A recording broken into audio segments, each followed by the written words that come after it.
Hey everyone, it's Kona. Welcome to week 3. Hopefully everything went good in week 2. Week 2 actually had some, actually doing a little bit of math, doing a little bit of thinking there. Hopefully it wasn't too bad for you. Hopefully maybe it stretched your brain a little bit, made you think, which is always a really good thing. So week 3, we're looking into week 3 and how's things going? You made it through 1, you made it through 2, we're on week 3. How are things? How's everything? How's life, right? Shoot me an email and let me know how you're doing in reaching your goals. And if you're not doing well in reaching your goals, tell me what's wrong and if there's anything I can do to help. If you are reaching your goals, then, shoot me an email and say, I'm doing excellent. I'm reaching my goals. I'm doing good. So either way, shoot me an email and let me know how you're doing reaching your goals. And if you do that, you might get a point or two extra credit or something from something just because I know you're actually watching my videos. I know that sounds crazy, but just give it a try. So, what's going on in week 3? So, hopefully, hey, you're watching my video. Great job. So, study resources. For your study resources, we've got the week 3 notes, and definitely you do want to read and take notes. We've got the textbook, we've got information on misleading graphs, and we've got the joint frequency table information. So these videos really are going to be a big help.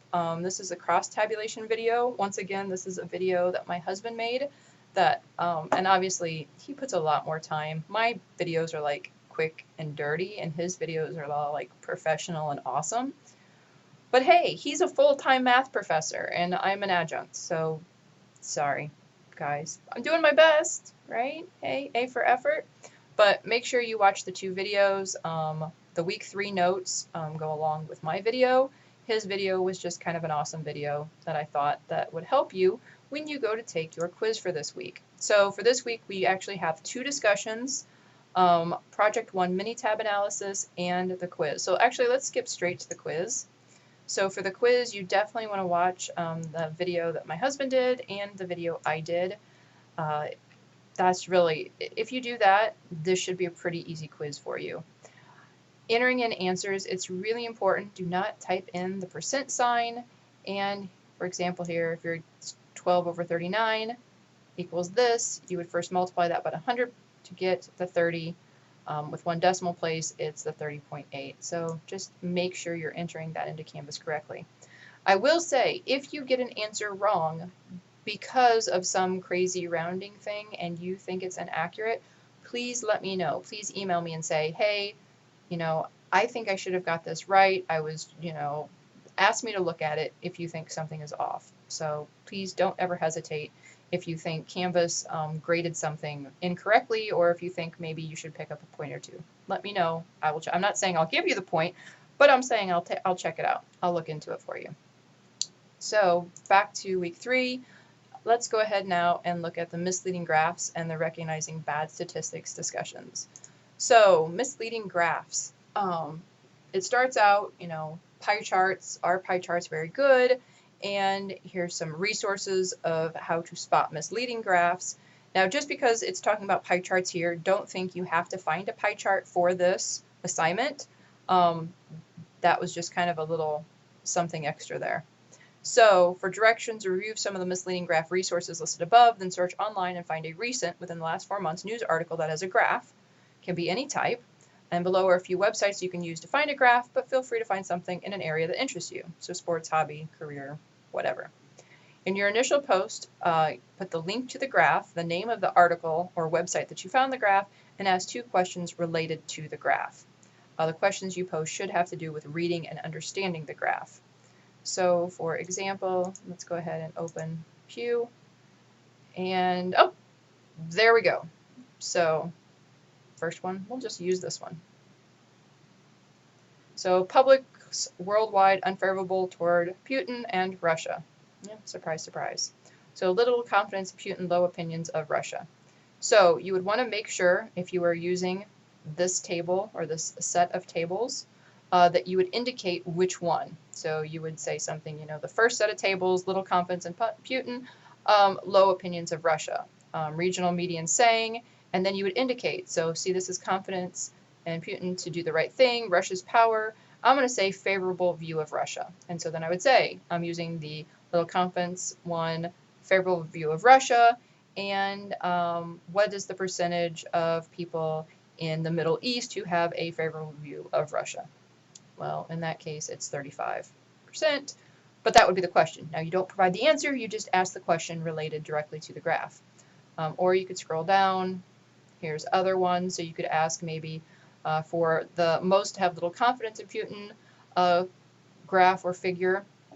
You could say, what are the people who do have confidence in Poland? Or you could say, which country has the highest amount of confidence? Well, in this case, it looks like 79 in Vietnam. That's actually kind of interesting. Which has the least amount of no confidence? And I'm thinking it's this 92 in Jordan. So, I mean, you could ask, any type of question, and you can pretty quickly find that. So I hope that helped. All right, so the initial post the link to the graph. Make sure your questions have to do with reading, understanding the graph. If the article you choose has multiple graphs, make sure and state which graph you're referring to.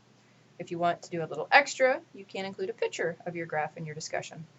Follow-up part 1, respond to someone's post and answer one of their questions, explaining how you came to your answer, and state whether you think the graph is misleading and why. Do this for 2 different people. Follow up, once someone has replied to you on your questions, just go back, let them know if they're correct or not. If they aren't correct, provide the right answer, explain how you got it.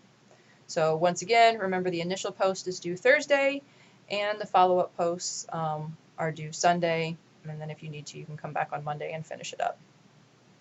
So then, recognizing bad statistics. So this is the other discussion. So recognizing bad statistics is important both for this class and your everyday life.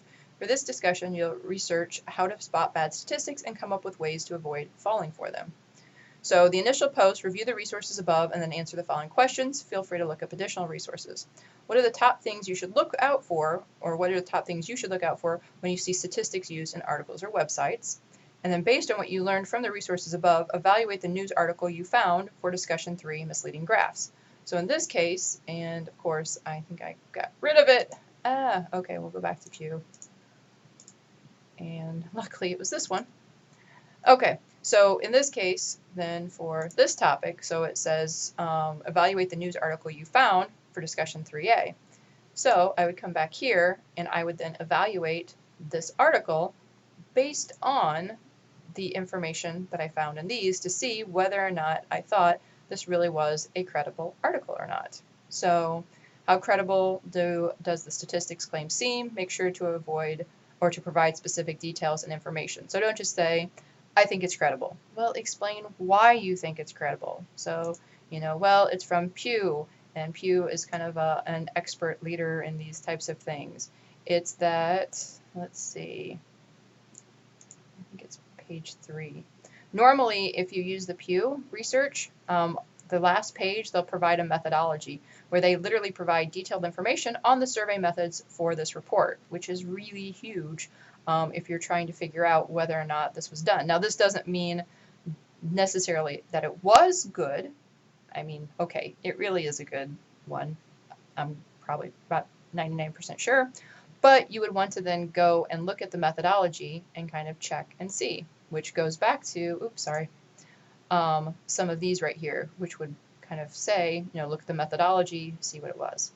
So once again, initial post would be due on Thursday, and the follow-up is due by Sunday. So there you go. That's the recognizing bad statistics. So now back to, all right, so we did quiz 1, or chapter 1, quiz 4. We did the 2 discussions. So then the mini tab analysis. Well, right now there's not a lot to say about the mini tab analysis because until we get the data set from week 2, and I'm not doing this in week 2, I'm actually doing this ahead of time, so you have something to look at. So until we actually have that data set, I'm not going to have it to be able to provide, and I won't be able to come up with the directions until I have the data. So basically, by the time you see this video, if you were to click on Project 1 mini tab analysis, hopefully you will see this. So it is coming soon, and I will get it up for you, but right now it's just not ready. Sorry, guys.